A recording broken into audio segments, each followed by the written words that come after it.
Daniel 3:24 through 29. The new Exodus and Great Commission. Shadrach, Meshach, and Abednego trusted in the Lord and refused to bow down to the statue King Nebuchadnezzar made. As a result, the king had them thrown into a blazing furnace.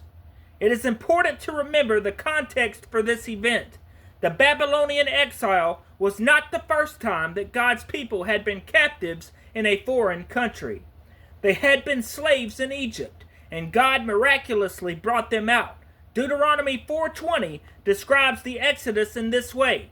But as for you, the Lord took you and brought you out of the iron smelting furnace, out of Egypt, to be the people of his inheritance, as you now are. God had rescued his people from a powerful empire and a fiery furnace before, and in Daniel 3 had rescued his people from a powerful empire and a fiery furnace before, and in Daniel 3 he did it again, which is exactly what these Hebrews trusted God could do.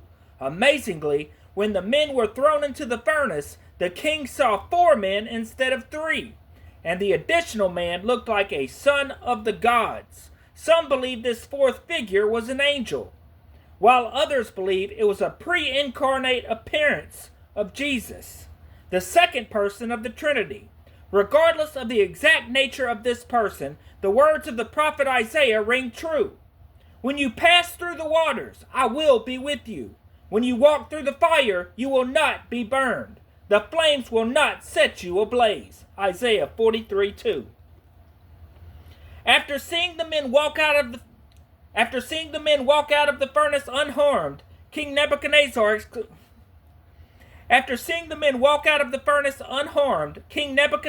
exclaimed that no other God is able to save like this.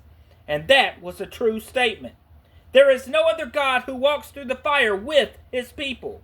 God, through Jesus Christ, took on the suffering and death of his people at the cross to rescue them, ultimately from suffering and death.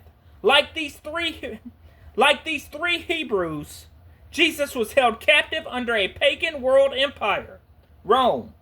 He was handed over to die, and then he emerged from death 3 days later.